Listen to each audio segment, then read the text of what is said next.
Assalamualaikum warahmatullahi wabarakatuh. Waalaikumsalam. Berjumpa lagi dengan saya Unggul Satriadi di acara Bincang Santai. Kali ini Bincang kedatangan tamu wanita tangguh, wanita luar biasa. Beliau adalah Ibu Siti Khotijah. Assalamualaikum Ibu. Waalaikumsalam warahmatullahi wabarakatuh, Pak Unggul. Alhamdulillah, terima kasih banyak telah hadir dan meluangkan waktunya untuk hadir di acara Bincang Santai. Sama-sama, Pak Unggul. Baik, Ibu Siti, kita awali dengan memperkenalkan Ibu kepada para Ranger se-Nusantara. Silakan Ibu. Baik, bismillahirrahmanirrahim. Assalamualaikum warahmatullahi wabarakatuh. Nama saya Siti Khotijah. Saya bekerja di KBTK Islam Teratai Putih Global Mustika Jaya Bekasi, Pak Unggul. Oke, kalau boleh tahu nih Bu, sudah berapa lama nih Ibu berkecimpung di dunia pendidikan dan ngurusin anak-anak tentunya nih Bu. Silakan Ibu cerita sedikit Bu. Waduh, kalau nanya ngurusin anak-anak, sepertinya jari saya sudah nggak bisa buat ngitung ini. Saking lamanya. Saking lamanya, Bu. Jadi Silakan. ketahuan umur saya ya. Kurang lebih 35 tahun. 35 Saya tahun. berkecimpung di dunia pendidikan anak usia dini. Dan saya dari awal konsisten, Pak Unggul. Nggak pindah-pindah. Sekalinya pindah sedikit ke SD, balik lagi ke pendidikan dunia anak usia dini ini. Gitu. Baik, itu menunjukkan betapa cintanya Ibu Siti kepada anak-anak ya. Betul, betul. Bisa jadi anak-anak yang dulu jadi murid Ibu sekarang udah mungkin jadi lurah atau Pak Camat kan udah Banyak. 35 tahun ya Bu Banyak, ya. banyak.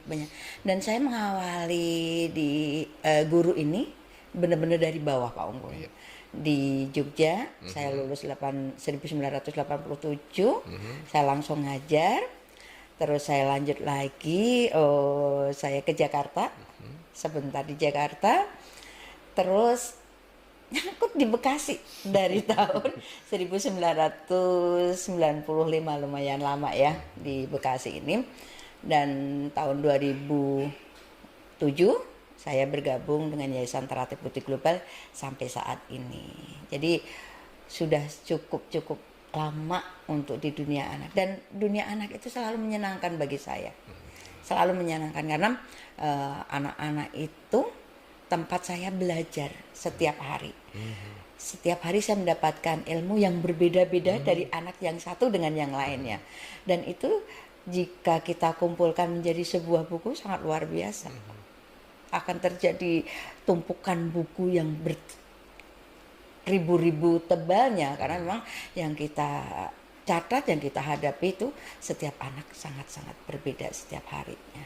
Seperti itu, Pak Unggul. Baik Ibu, mungkin karena Ibu sudah lama berkecimpung ya, apalagi pengalaman Ibu, Ya. experience Ibu dalam dunia pendidikan, bisa jadi peluang-peluang untuk Ibu lompat mungkin mengajar di jenjang yang berikutnya juga masih terbuka luas ya, Pasti, begitu ya Bu ya. pasti. Tapi kenapa sih nih Ibu memilih untuk terus konsisten menemani anak-anak ya, sehingga dia tumbuh dan punya pola pikir yang baik dan positif nih. Apa sih dasar Ibu kenapa sih memilih untuk tetap aku mau ngajar anak-anak loh gitu Bu? Iya.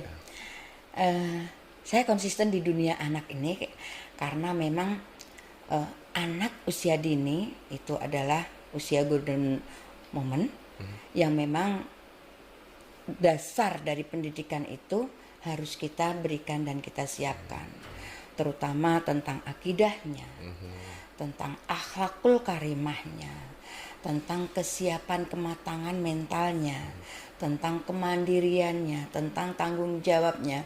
Dan ini sangat-sangat membuat concern saya dalam dunia anak ini.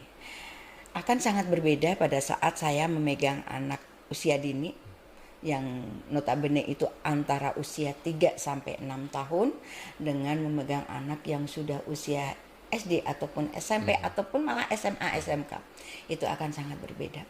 Di sini penanaman akidah dan akhlakul karimah itu sangat-sangat kita perlukan, Bapak.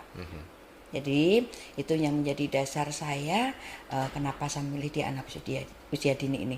Selain itu memang anak usia dini ini menjadi satu semangat buat saya melihat tingkah laku mereka, melihat perkembangan mereka yang setiap saat, setiap hari itu berbeda-beda. Itu menjadi satu semangat buat saya untuk, wah, saya harus terus nih belajar lagi tentang pembelajaran anak usia dini ini. Kurang lebih seperti itu. Baik Ibu, terima kasih penjelasannya. Bu, kita tahu bahwa mengedukasi, mengajarkan anak itu kan usia dini itu kan nggak gampang. Betul. Perlu tantangan, perlu kesabaran tingkat tinggi tentunya. Bukan saja sabar, saya mengistilahkannya kesabaran tingkat tinggi karena Bu. Ya karena seperti kalau anak-anak itu kan kayak kalau binatang kayak pegang belut, pegang ini lompat sana, pegang yang atasnya turun ke bawah gitu. Nah, ini bagaimana nih Bu?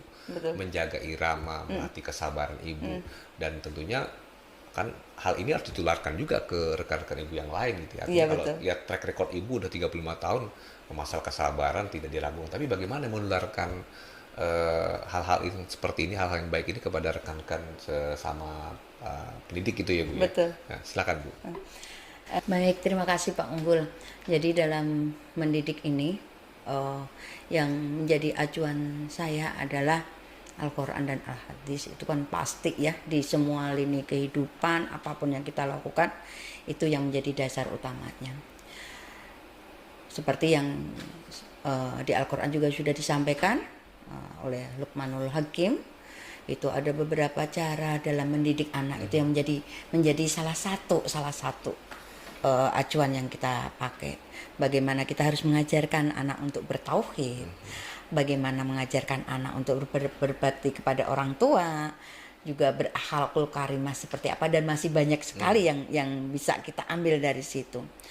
Dan yang lebih utama adalah Luqmanul Hakim maupun Rasulullah juga sampaikan bahwa suri tauladan itu lebih utama dalam mengajarkan kepada anak itu, supaya anak itu melihat apa saja yang dilakukan oleh orang tuanya, karena keluarga menjadi madrasah pertama pembelajaran anak mengenal apapun.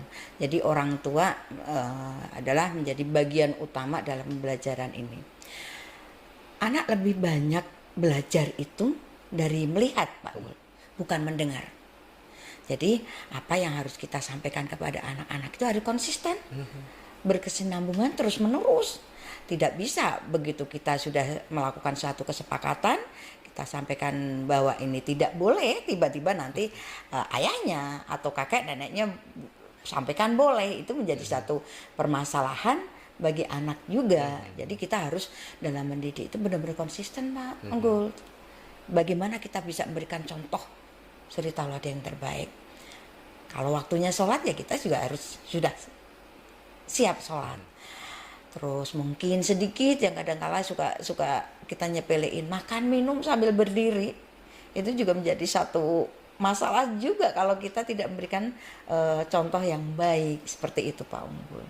Baik, ya artinya bahwa memang perlu kesabaran kita dalam mendidik anak-anak ya, dan menjadi contoh sehingga apapun yang kita lakukan bisa jadi menjadi ilmu buat mereka. Betul, kita memang, sebagai role model betul, ya Pak, menjadi role model. Sehingga memang kita harus sabar dalam bertindak, sabar dalam berbicara dan mengedukasi kepada anak-anak gitu ya. Betul, betul Pak Unggul. Nah Bu, kalau melihat track record Ibu nih ya, pasti banyak sekali pengalaman yang Ibu Masya sudah Allah temuin ya selama ini.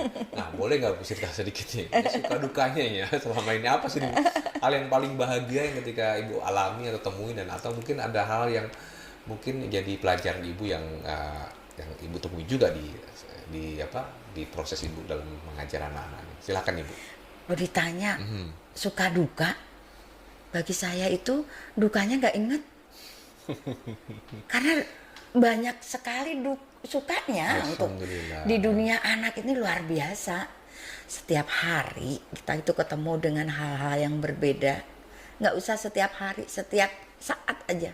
Begitu anak datang dengan mood yang berbeda, begitu sudah ketemu dengan temannya berbeda lagi, pada saat pembelajaran berbeda lagi, sampai nanti pada saat pulangnya yang tadinya berangkat itu masih agak rewel, tidak mau lepas dari orang tuanya, tiba-tiba tidak mau pulang, dijemput juga nggak mau pulang karena saking merasa nyamannya dengan lingkungan sekolah ataupun dengan guru-gurunya juga dengan teman-temannya.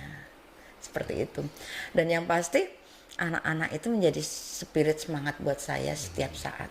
Karena melihat keceriaan mereka, melihat tingkah laku mereka yang setiap saat itu berbeda-beda, itu menjadi satu energi buat saya untuk terus mudah-mudahan sampai akhir hayat ini bisa berkecimpung di dunia pendidikan anak usia dini. Alhamdulillah, ini dedikasi yang luar biasa nih yang Ibu jalankan selama ini ya. Amin. Buat terus mendidik anak-anak di usia dini ya Bu ya. Amin. Semoga terus istiqomah ya Bu dan menjadi inspirasi para Insya Rangers Allah. Nusantara. Amin. Bu, masih banyak hal yang kita pengen diskusikan, tapi Iya. apa daya nih waktu juga yang membatasi kita nih Bu. Iya, benar. Nah, mungkin Ibu bisa sampaikan kata-kata inspirasi buat para Rangers Nusantara. Silakan Ibu. Untuk kata inspirasi yang bisa mungkin Rangers di Nusantara ambil, bahwa dalam mendidik anak, mendidik itu, didikan itu bukan dadakan. Didikan itu bukan dadakan. Artinya apa? Mendidik itu butuh proses yang panjang sekali, yang setiap tahapannya butuh kesabaran, keikhlasan yang benar-benar dari dalam hati. Karena anak itu akan merasakan saat dididik tidak dengan hati atau hanya sekedar menjalankan tugas dengan dididik dengan hati. Jadi yang bisa saya sampaikan adalah didiklah anak-anakmu sebagaimana Rasulullah ajarkan kepada kita semuanya. Dan mendidik itu bukan dadakan. Mungkin itu Pak yang bisa saya sampaikan. Nah, terima kasih Bu Siti ya. Ini highlightnya, mendidik itu bukan dadakan. Ya, seperti tahu bulat. Tahu bulat langsung jadi. Iya, langsung Baik, jadi. terima kasih ya, luar biasa Bu Siti kata-kata inspirasinya buat para Rangers. Sama-sama Pak Unggul. Rangers Nusantara, demikian tadi bincang santai kami dengan Ibu Siti Khatijah. Semoga banyak menginspirasi para Rangers Nusantara. Amin. Saya Unggul Satriadi pamit undur diri. Assalamualaikum warahmatullahi wabarakatuh. Waalaikumsalam warahmatullahi wabarakatuh.